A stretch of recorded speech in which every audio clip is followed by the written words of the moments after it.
So I have no prepared presentation here. This is completely ad-lib, but it's something I'm passionate about, so hopefully you can at least get the gist of it and check it out yourself. So this is about my business, Spreedly, and it's relevant for two reasons. Number one, it's written in Rails, and number two, it's really useful if you're building a Rails app and you actually want to make money off of it. So Spreedly, the business idea behind Spreedly is that, well, it started out, we were doing trailing consulting, and a client needed to actually charge money for their service. So they wanted to charge a monthly subscription fee. We're like, okay. And you know, they weren't like super high budget, so it wasn't like, okay, go off for a month and write us a really robust solution. So we were like, well, we could do something custom, and it's probably going to be kind of hacky, or we could use PayPal's recurring API, and maybe it'd be less hacky. Well, it probably ended up being more hacky, but so we tried to use PayPal's recurring API, and it was really bad, and really bad. Like, it's actually one of these insidious things where you start out in the simple cases really easy, and you're like, wow, this isn't so bad, and then you actually want to change a subscription, and oh no, then you get into this sort of quantum physics thing where you can't actually determine what the API actually does. The documentation is completely fuzzy, and it might actually depend on like what day of the week you hit it on, how exactly it works. Anyhow, I don't like PayPal's recurring API. So we were like, everybody is doing this over and over again. We went out looking for services. The other thing is you can go to some of the payment gateways and they'll provide you a recurring service. But a lot of them you need to have some level of volume before you can get access to that. And or you don't actually get to check out their API until you've signed up. So you sign up and then you get stuck with whatever API they have. And then you're locked into it. You want to change payment gateways? Too bad. So Spreedly grew out of that. I grabbed some friends, a fellow coder, a designer that I know, a sysadmin guy who has PCI security experience. I said, we should build this. And so we started building it. And the thing that I love about it is we get like a little share in a whole bunch of different businesses because we're all like entrepreneurial and we love to like make businesses, and this like lets us make a business that's like involved in all these businesses. So we just like to, we get to help all these little businesses and some bigger businesses grow, which is just fantastic. So Spreedly.com, the idea is that you go there, you sign up. So I've already actually created an account, but if we were going to create an account, we could just go here, say try it out, we'd enter in a login name, an email address, a password, and then we just pick what we want our product name to be. So I've already created one, I'm gonna log in. And the cool thing is you sign up and you get a free account. It's a test account. Basically that means that you can do anything you can do with regular Spreedly except you can't collect any real money.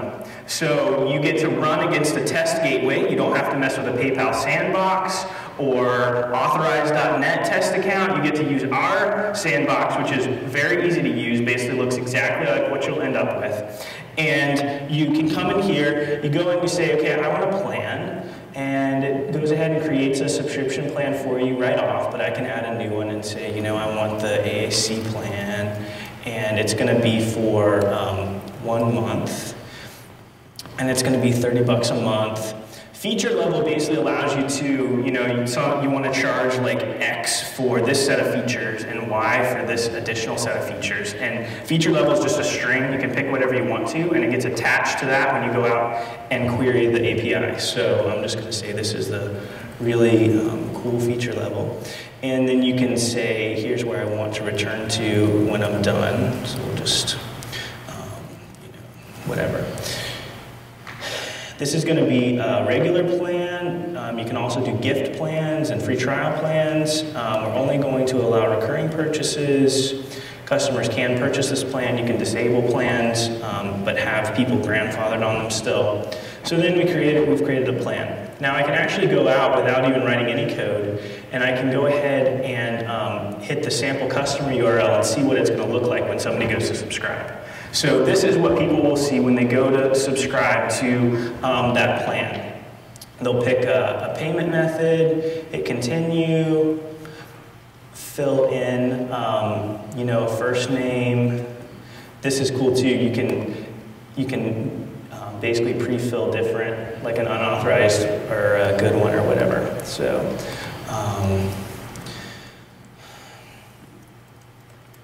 so I can go ahead and say, yep, I'm gonna purchase that. Oh, and I said, oh, I think I picked MasterCard, but these are valid Visa cards.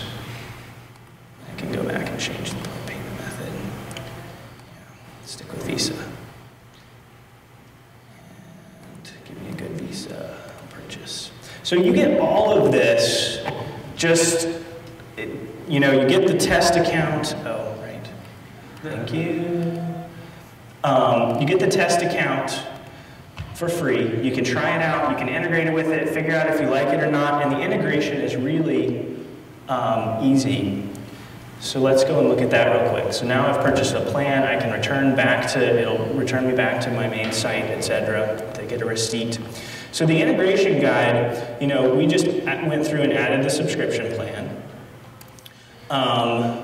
Then you expose a subscribe link. So this is basically just a special, you get that sample customer URL and you put it onto your site somewhere. You can have like a pick a plan type thing. So you're just basically linking out to the Spreedly site and it links them to that page.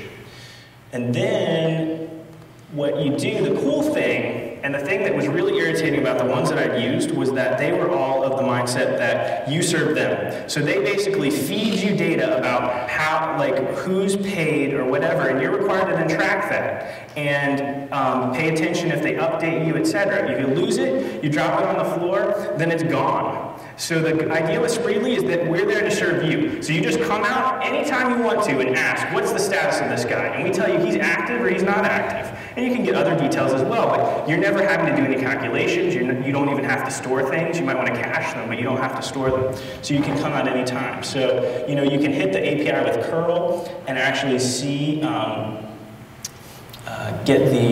obviously need token, and then, you know, it's just really straightforward, RESTful type stuff. You get back stuff, but the key is this one right here, the active. That's really all you need to implement a subscription service. You can just go out, ask, is this person active? If they're active, give them access. If they're not, don't. You're done. That's it. You can literally get it working in an hour or two. And then for extra credit, you can like get all the subscribers. Now, the other thing that you probably want to do is know when somebody changes. So you're not always going to just go out and pull, although you can do that. You can get notified back. So Spreedly will tell you, but the key is that Spreedly doesn't give you all this information about the subscribers and basically say, okay, now you track this. It just says these guys changed, and then you can just go out through your normal process and pull that information back down. So, and you can see, you know, here's an example action in Rails to track that. You just get in a list of subscriber IDs, go out and find the users by that, and then use your standard refresh from Spreedly to go ahead and pull in that data.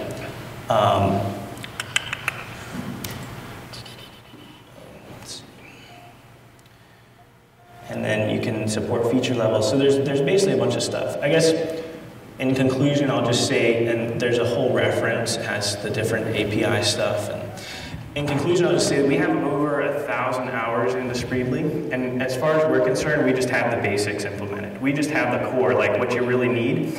Next, and what we're working on a lot now, is like adding all the extra stuff. The stuff that if you were doing this yourself, you would never add. So we get this opportunity to add in like metrics and searching and coupons and all this kind of stuff that if you're a small business, you're trying to get off the ground, or even a medium-sized business, you want to focus on your product, not on the billing backend. So that is Spreedly. Spreedly.com, you can sign up, you can sign up for an account and check it out. We'd love any feedback you have. I'm the guy behind support at Spreedly.com, so don't feel intimidated. When you had mentioned that they go over to your site, do you have a version of it where everything happens through the API, so it's fully... We will. You will, okay. very soon. That's on the short list. Of course, that involves a little more security on your part. You still have to get an SSL certificate to protect things in transit, but we recognize people want a payment API. We currently use Payflow Pro, which is now owned by PayPal. How have you worked with anybody converting from that? We haven't done Payflow Pro. Basically, we're adding. It wouldn't be hard. We're adding different gateways as requested by people who are sort of either just about to be on the platform or on the platform. That's how we're prioritizing it. But basically, if it's supported by Active Merchant, then we can add support in usually a few hours. It's really straightforward to add any gateway. So this is an extension to Active Merchant? Well, Active Merchant takes care of the payment pieces, like the actual payment collection, but there's just a huge amount of additional tracking that you have to do as soon as you're sort of tying time to money. It's really a harder problem. A lot of aspects of it are a harder problem than what you hit with e-commerce. So.